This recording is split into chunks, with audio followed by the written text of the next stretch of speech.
Fala galera do Elisa, beleza? Maicon Sabiá na área e a partir de agora vou fazer algumas transmissões sobre o conteúdo da geografia, beleza? E para poder organizar e começar legal com essa retomada, a gente vai entrar no tema de conceitos de geografia agrária, beleza? Aonde que você vai encontrar isso? Você vai encontrar lá na Geografia 1, módulo 3, tá? Vamos começar do zero, um conteúdo para todas as turmas e depois ali a gente retoma um pouquinho o que estava sendo visto ali em sala de aula, beleza? Então, para poder organizar esses conteúdos, Geografia 1, módulo 3, página 470 e Geografia Agrária, beleza? Tamo junto, galera. Vamos lá detonar nos slides. Até daqui a pouco.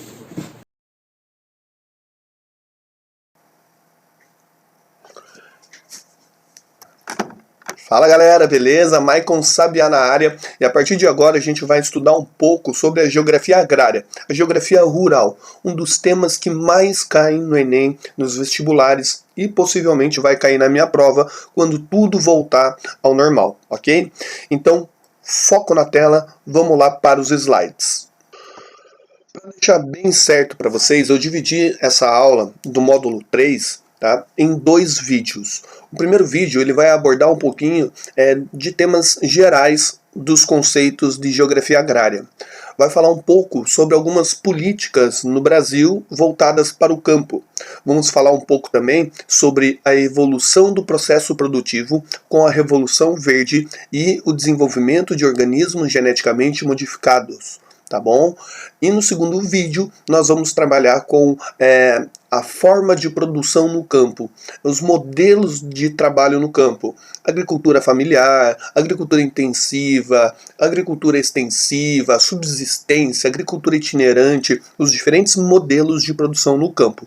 Beleza? Então segue comigo lá. Bom, galera, como que era a agricultura antes da Revolução Industrial? Tá? A agricultura antes da Revolução Industrial não tinha uma produção suficiente. Por quê?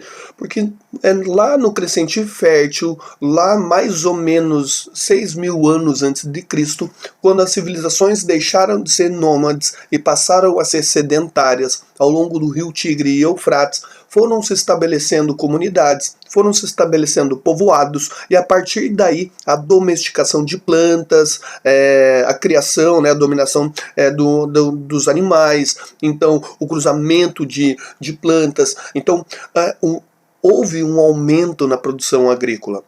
A irrigação das terras, algumas técnicas rudimentares fizeram com que houvesse um aumento pequeno, mas um aumento na produção de alimentos. Com isso, garantiu, por exemplo, um aumento da expectativa de vida, tá? Associado a um aumento da população, beleza? Mas, de fato, antes da Revolução Industrial, lá nas civilizações clássicas, essa agricultura lá do Crescente Fértil, da antiga Mesopotâmia, lá da região do Egito, essa agricultura ela era bastante rudimentar. Existia uma baixa exploração da terra em pequena produtividade.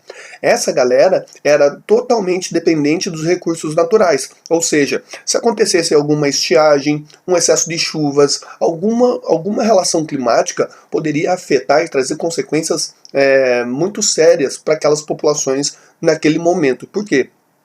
Não existiam alternativas, beleza? Hoje em dia a gente consegue produzir, consegue diminuir um pouco a dependência dos recursos naturais, mas naquele tempo a população ficava muito vulnerável a algum tipo de problema climático. Vamos lá. Galera, primeiro de tudo, a produção na Terra. A produção na Terra depende muito dos fatores naturais. Clima, solo, relevo, oferta de água, beleza? Nutrientes. Então os fatores naturais são fatores importantíssimos para o desenvolvimento das atividades agrícolas, para o desenvolvimento da atividade econômica associada ao campo. Beleza, galera? Olha lá, função social da terra. O que é isso? É nada mais, nada menos do que a produção de alimentos. Qual é a função social da terra? produzir alimentos, tá?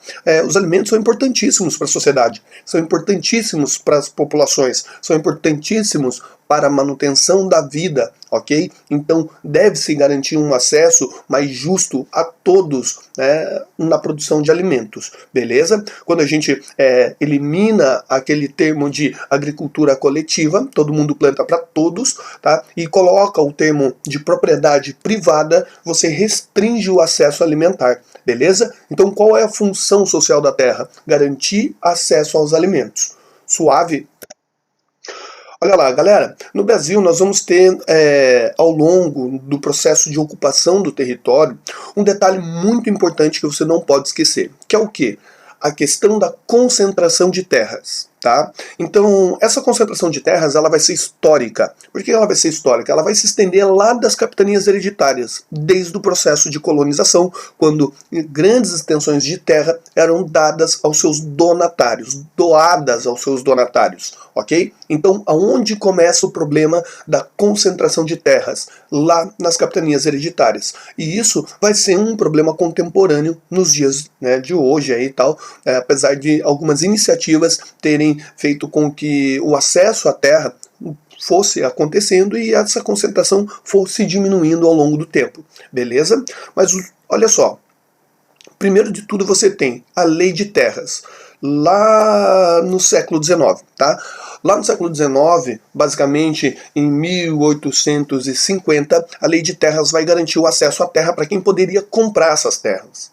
Tá? Então é importante você ficar ligado porque índio e ex-escravo, populações negras vão ficar de fora da aquisição dessas terras, entendeu? Então os imigrantes vão passar a comprar essas terras, então já vai ajudar nesse processo de desigualdade, tá?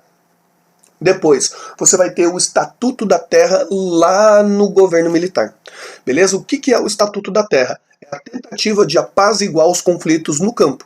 Por quê? Existiam movimentos camponeses, tá? E donos de grandes porções de terras, que lutavam, né, esses camponeses lutavam pelo acesso à terra, ok?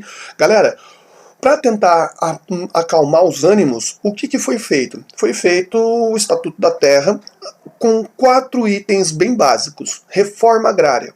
A reforma agrária ela foi sugerida, ela não foi feita até hoje, tá? Ela foi sugerida lá em 1964 com o objetivo de facilitar o acesso à terra, tá? De redistribuir a terra para a população, enfim, tá? Então ela nunca aconteceu. No Estatuto da Terra vai fazer a classificação das propriedades rurais. Tá? O que é essa classificação das propriedades? Essa classificação está relacionada ao tamanho da área, ao que ela produz e à tecnologia que ela emprega. Ok? Então ela vai classificar as terras em módulos rurais. Os módulos rurais aqui no sul do Brasil, eles são menores em relação aos módulos rurais no centro-oeste, na Amazônia, que são grandes extensões de terra, tá? Ou seja, dentro do Brasil nós temos uma desigualdade na distribuição de terras, mas no sul, por exemplo, o espaço ele é mais povoado, então a terra é mais dividida, ela é relativamente mais distribuída, beleza? Outra coisa que o Estatuto da Terra traz também é a questão do minifúndio. O minifúndio é nada mais, nada menos do que uma propriedade pequena. E o latifúndio são grandes extensões de terra que podem ter terras produtivas e improdutivas. Tá? Então é importante a gente ficar ligado com esse tema, terras produtivas e terras improdutivas. Pô, eu tenho lá 100 mil hectares de terra, mas a minha terra produtiva é apenas 30 mil hectares de terra. Eu tenho 70 mil hectares de terra que são improdutivos, beleza? Então o latifúndio é uma grande extensão de terra, que pode ser produtivo ou improdutivo, tá? Pode ser os dois, beleza? Então eu produzo numa área e deixo outra área ali sem encostar nela, sem desenvolver nenhuma atividade nela efetivamente, tá? Então qual foi a intenção do Estatuto da Terra? Tentar propor uma reforma agrária, facilitar o acesso à terra, beleza? Mas nunca aconteceu. O Estatuto da Terra, nada mais nada menos, ele foi feito para classificar as propriedades rurais em minifúndio e latifúndio dentro de módulos rurais. Fechou, galera? E por último, a Constituição Federal de 1988, tá? Que vai reforçar aquilo que foi feito lá no Estatuto da Terra. Vai falar bastante sobre essa função social da terra, que todo mundo tem que ter direito à produção de alimentos, tem que ter direito aos alimentos, tá? Então vai reforçar os direitos sociais. O Estatuto da Terra, ela configura, né? Ela descreve a reforma agrária, só que de fato a reforma agrária nunca foi feita no Brasil. Tem que ficar ligado com isso daí, beleza? O que foi feito no Brasil é os assentamentos de famílias rurais, tá? Então esses assentamentos, eles ocorrem a partir do momento em que o INCRA desenvolve um processo para desmembrar, retirar terras improdutivas de grandes latifúndios. Tá? Então, pô, pego lá um pedaço de terra, aquele agricultor, ele tem como posse, mas ele não produz. Então eu tiro aquela terra da posse dele e assento famílias rurais naquele pedaço de terra. Um outro elemento muito importante é a qualidade em que esses trabalhadores rurais eles são assentados. Por quê? Imagina só, o cara chega no século XXI com uma enxada lá para competir com o cara do lado que tem uma colheitadeira, semente geneticamente modificada. Não tem como. Né? Então, não é só eu assentar o cara na terra, colocar ele na terra e dar uma enxada. É eu dar um aprimoramento técnico, fornecer empréstimos a juros baixos para que ele possa se capitalizar, tá? Dar um amparo social. Então, nas décadas de 90, 2000, 2010, houve um grande assentamento de famílias rurais, de trabalhadores rurais em áreas de terras improdutivas. Tá? Isso efetivamente aconteceu, só que a qualidade com que eles foram assentados é o que gera grande debate na sociedade. Beleza? Então fica ligadinho lá. Cara, função social da terra é produção de alimentos, garantir o acesso à terra, garantir o acesso alimentar. Reforma agrária no Brasil nunca foi feita. Beleza, raça? Quando a gente fala sobre estrutura fundiária brasileira, tem que ficar ligado com o problema rural brasileiro, que é o quê? A elevada concentração de terras. Então observem, nesse gráfico você tem estabelecimentos rurais, tá? E área ocupada. Observe que ali embaixo você tem o tamanho das propriedades. Galera, 1,6% dos estabelecimentos rurais no Brasil, tá? Com mais de 1.000 hectares, tem mais de 43% da terra. Tá? Então, olha só, uma pequena quantidade de agricultores que têm estabelecimentos rurais, beleza? Estabelecimentos rurais que são produtivos, detêm mais de 43% das terras, das grandes fazendas. Tá? Então, você tem que entender que a terra ela é pessimamente mal distribuída, tá? Existe uma grande concentração de terras na mão de poucas pessoas. Agora vamos para um outro extremo aqui. Olha só, galera, sim, 31% dos estabelecimentos dividem apenas 1% das terras. Tá vendo ali o tamanho da desigualdade? Cara, tem muita gente dividindo uma pequena quantidade de terras, tá? Com menos de 10 hectares, beleza? E pouca gente dividindo uma grande quantidade de terra. Então, quando eu falo em estrutura fundiária brasileira, eu traço um problema histórico. Qual é esse problema histórico? A concentração de terras. Beleza, galera? Vamos lá avançar nos conteúdos. Para a gente poder evoluir com esses conteúdos, a gente precisa entender alguns conceitos básicos. Por exemplo, agrícola e agrário, tá? O que é o agrícola? O agrícola é referente à produção no campo, tá? A atividade agrícola no Brasil, tá? A atividade de produção no campo. Agora, o agrário são questões fundiárias, tá? Estrutura agrária brasileira, estrutura fundiária, distribuição de terras, tá?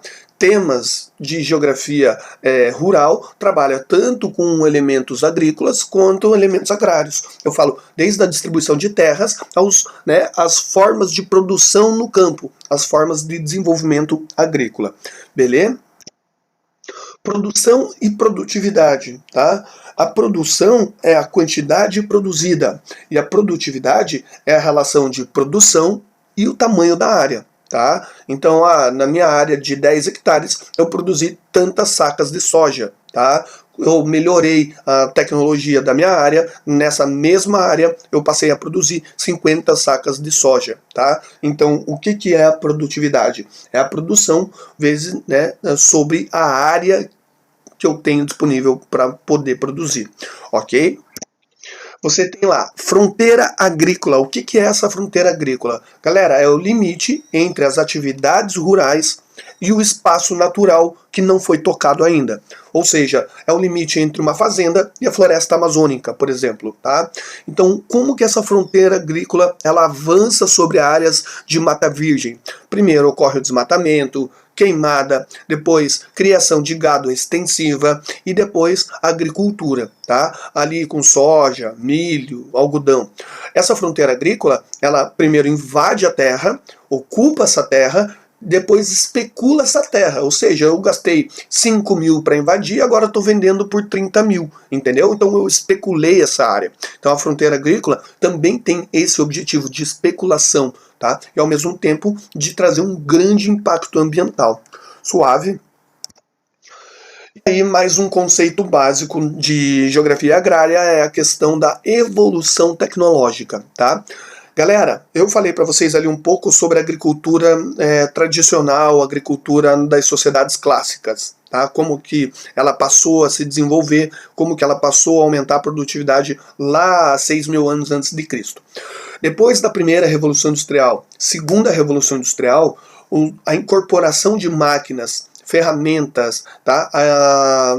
Até mesmo fontes de energia, motores, tudo isso fez com que a produção, distribuição, consumo de gêneros agrícolas, cara, tivesse um salto na produtividade, né? Desse um salto em relacionamento rural entre campo e cidade, por exemplo. Por quê? Porque a Revolução Industrial vai fazer a transferência de pessoas do campo para a cidade, tá? E essa Revolução Industrial vai mecanizar o campo.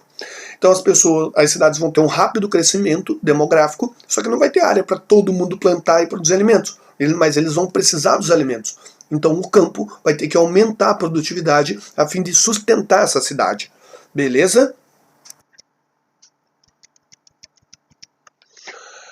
Olha só, a produção agrícola após essas revoluções industriais, como eu já mencionei para vocês, ela acontece a partir de avanços técnicos e científicos, tá? Então, especialmente ali as guerras mundiais, vai trazer essa corrida científica, tá? Essa corrida tecnológica a partir do desenvolvimento de novas ferramentas, novos equipamentos, aumento da produção também, porque a população mundial está cada vez mais vivendo mais, aumentando a sua expectativa de vida, então tem mais necessidade por demanda de alimentos, ok?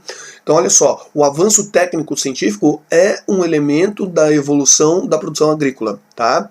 Grande parte da população rural migrou para as cidades, como eu já falei, tá? Fazendo a transferência de população do campo para as cidades, especialmente a partir da década de 50 nos países subdesenvolvidos, tá? Então, nos países subdesenvolvidos, especialmente no Brasil, você vai assistir a uma transferência de população do campo para a cidade bastante grande, tá? Então, antes de 1950, predominava a população no campo. Depois de 1950, 1960, a população passou a morar na cidade, também trazendo grandes consequências urbanas ligadas a trânsito, poluição, violência, tá? Abastecimento, saneamento, tudo aquilo que você já sabe muito bem, ok? Então a Revolução Industrial, ela vai fazer esse processo, ela vai dar esse impulso ao êxodo rural. Galera, mais um detalhe que é importante, que o Enem fala muito, é a relação campo-cidade, tá? O que é essa relação campo-cidade? É a relação em que o campo ele produz o alimento, produz a matéria-prima, beleza? E a cidade ela concentra tecnologia, educação, concentra telecomunicações, sistema bancário, tá? Serviços, concentra até mesmo o lazer das pessoas que trabalham no campo. Então, as cidades elas vão ser pontos, né, pontos fixos que demandam muito de alimentos, de tudo aquilo que é produzido no campo. No entanto, o campo ele é submisso à cidade. Por quê? Tudo aquilo que o agricultor precisa, ele vai encontrar na cidade. Para vender sua mercadoria, para arrumar novas tecnologias, para poder usar o sistema financeiro, geralmente ele vai precisar do meio urbano. Beleza? E a Revolução Verde? Cara, a Revolução Verde é um dos temas que sempre vai aparecer para você em concursos e possivelmente pode aparecer na minha prova, ok? Ela vem com a ideia das mudanças na agricultura. Cara, essas mudanças na agricultura vêm logo após a Segunda Guerra Mundial, especialmente com o desenvolvimento da indústria química. Então, agrotóxicos, fertilizantes químicos, tá, vão fazer parte de um grande pacotão de tecnologias, ligados também a novas máquinas, novas ferramentas, tá? Seleção de sementes, estudos científicos sobre a produção agrícola, com a intenção de aumentar a produtividade e afastar o fantasma da fome, ok? E, de fato, isso daí não aconteceu. Por quê? Porque esse pacote tecnológico aumentou a dependência tecnológica dos países subdesenvolvidos. Por quê? Quem produz a tecnologia são os países ricos, são os países do norte, são Europa, né, ali o conjunto dos países europeus, Estados Unidos, e agora os países subdesenvolvidos, eles se tornam dependentes dessa tecnologia. Tá? E vai acarretar em grandes problemas econômicos, problemas sociais e problemas ambientais também. Tá? Bom, alguns problemas econômicos, elevado endividamento de pequenos e médios produtores. Pô, os caras iam no banco emprestar dinheiro para financiar a agricultura ou a sua produção e não tinha educação financeira. O que eles fizeram? Não conseguiram pagar o empréstimo e deram a terra como garantia. Perderam a terra, foram para a rua. Tá? Então é um problema sobre esse elevado endividamento. Tá? O aprofundamento da desigualdade da divisão internacional do trabalho. Como assim? O país rico produz tecnologia e o país pobre fica dependente de tecnologia. Ou seja, país rico cada vez mais rico, país pobre cada vez mais dependente. Beleza? Problemas ambientais. Você tem lá várias consequências ligadas à água, ao solo, à biodiversidade de uma maneira geral e até mesmo à contaminação das pessoas. Tá? Então, esse pacote tecnológico, ele veio com a intenção de aumentar a produtividade. O discurso era combater a fome, e o fato foi aumento da dependência tecnológica e impactos ambientais. Fechou, galera? Bom, um desdobramento ali da Revolução Verde em 1950, a partir de 1950, vai ser o aprofundamento da corrida armamentista espacial, tá? É importante você entender esse contexto histórico, tá? Então, essa corrida científica, ela também vai caminhar para outros setores da economia, como, por exemplo, a agricultura. E aí você vai ter o aprofundamento da engenharia genética na criação dos transgênicos, tá? Os famosos OGM, organismos geneticamente modificados.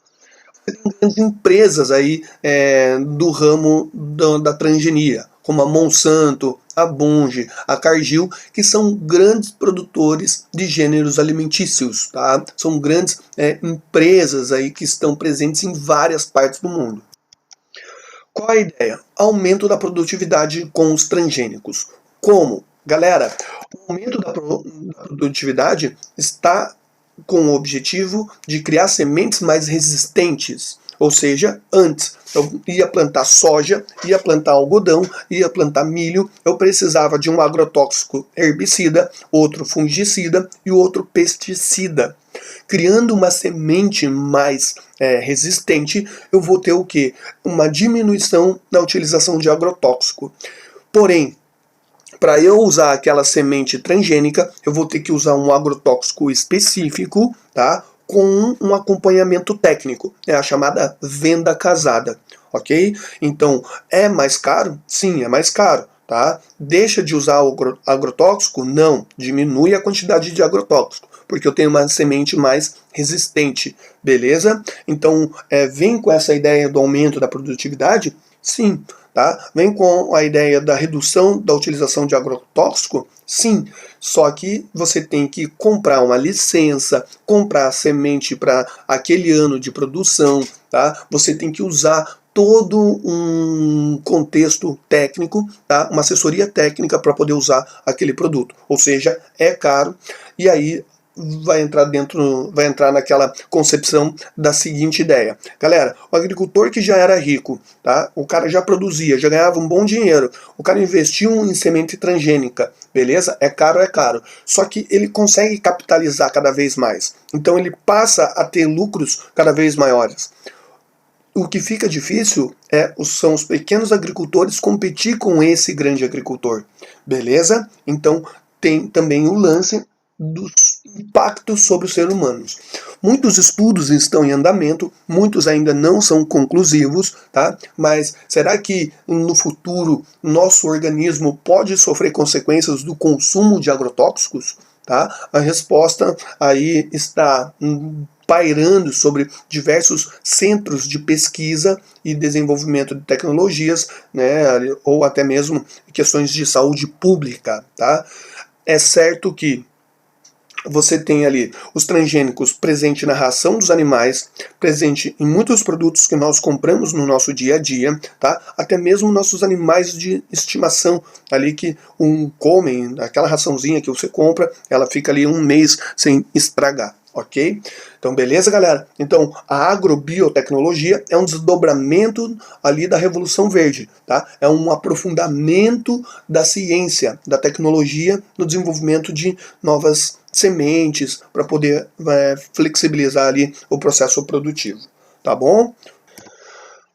Assim, encaminhando para o final dessa aula, nós temos aí os transgênicos liberados no Brasil. Olha lá, milho, tá? Tem bastante milho transgênico no Brasil, algodão transgênico, soja e feijão. Galera, observem ali a presença da Embrapa. A Embrapa produz feijão transgênico, tá? E soja transgênica. Milho e algodão, você tem outras multinacionais aí do ramo que produzem tecnologias associadas ao desenvolvimento dessas sementes geneticamente modificadas. Bom, as principais áreas de plantio transgênico do mundo, beleza? Olha lá o continente americano, galera, que produz em grande escala, beleza? O país que mais usa transgênicos no mundo é os Estados Unidos, tá? Olha lá, uma grande parte na soja e no milho. Olha o Brasil também. Maior parte da sua produção transgênica está associada à soja, segundo lugar o milho. Depois, Argentina, nosso parceiro comercial aqui, nosso maior parceiro comercial na América do Sul. Cara, grande quantidade de soja transgênica, milho em segundo lugar. O Canadá lá em cima, tá? Canola, e você tem ali ainda também ali canola, cereal, né? E você tem ali soja e um pouco de milho, tá? Então, os países da América são países que usam grande quantidade de áreas destinadas ao cultivo de transgênicos, tá? E lá do outro lado do mundo, você tem a Índia com produção de têxtil, tá? De algodão. Então, o algodão ali transgênico, ele passa a fazer parte da produção lá no país indiano. Lembrando que toda essa região da Índia, Sudeste Asiático, China, são países que têm grandes confecções, tem uma indústria têxtil gigantesca ali. Naquela região você tem 60% da população mundial. Então é importante você ficar ligado que essa indústria têxtil no Sudeste Asiático, no Sul e Sudeste Asiático, ela é muito importante, tá? E para poder garantir uma maior produção de algodão, cara, os caras usam muito algodão transgênico lá, tá bom? No Brasil, os países que mais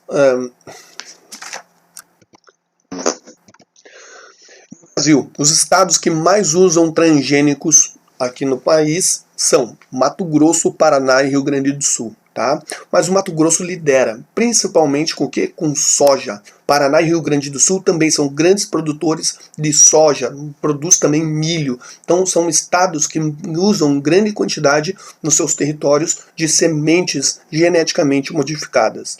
Galera, lembrando, nós temos 3 commodities agrícolas internacionais, tá? A soja, o milho e o trigo. Qual desses 3 o Brasil importa? É o trigo, tá? A gente não produz suficiente para poder atender o mercado interno. O trigo é um tipo de cultura de clima frio, beleza? Nós produzimos, sim, mas não o suficiente. Temos que importar de outros países para suprir a nossa demanda interna, beleza? Olha lá, galera, quando a gente fala em transgênicos, existem argumentos favoráveis e argumentos contrários, tá? Para finalizar essa aula. Existe uma discussão favorável falando ali sobre o aumento da produção alimentar e a qualidade dos produtos, tá? É um argumento favorável. Mas será que melhora? Sim, melhora em quantidade, né? Em termos quantitativos. Argumentos contrários. Galera, a ideia da discussão ética, religiosa, sobre a liberdade do homem de alterar a natureza biológica de outros seres. Claro, sempre vai ter essa discussão na cadeia científica, na cadeia produtiva, na cadeia econômica. Então você vai ter aí questões geopolíticas, você vai ter interesse das grandes empresas privadas, você vai ter também muitas ONGs que vão tratar desses temas ligados à fome, né? Então é importante a gente ficar ligado nesses argumentos favoráveis e contrários. Olha lá, ó, redução de perdas na produção agrícola. Com uma semente transgênica, ou aumenta a produtividade. Tá? Então você tem um outro problema, né? Um argumento contrário. Cara, o problema da fome não é quantitativo, mas sim distributivo. Ou seja, a gente produz mais alimentos no mundo do que tem boca para poder alimentar. Beleza? O problema é que ele é mal distribuído. Por quê? São empresas que cobram por esses processos de produção. Então você tem que ter acesso a esses alimentos. Tá bom, galera? Depois você vai poder dar uma olhadinha com calma, usa o seu material didático ali para poder fazer as atividades. Olha lá, nessa primeira aula eu deixei para vocês aí, praticando o aprendizado, questões de 1 e 2, né? E desenvolvendo habilidades, questões 2 e 8, tá? Fica facultativo para quem quiser aprofundar o conhecimento. Na próxima aula eu vou falar só sobre esses temas de produção, para os vídeos não ficarem muito longos. Beleza? Então aqui nessa aula nós falamos um pouquinho sobre conceitos gerais, falamos um pouquinho sobre algumas políticas brasileiras associadas à produção no campo, tá? O Estatuto da Terra, problema da distribuição de terra, reforma agrária, a função social da terra, beleza? Falamos um pouquinho também ali sobre a evolução tecnológica do processo no campo, que é a ideia das revoluções industriais, transferência de população do campo para a cidade, Revolução Verde e a transgenia, né? Os organismos geneticamente modificados, a engenharia genética desenvolvendo sementes para gêneros agrícolas cada vez mais resistentes, tá bom? Então fica aqui meu forte abraço e até logo. Valeu!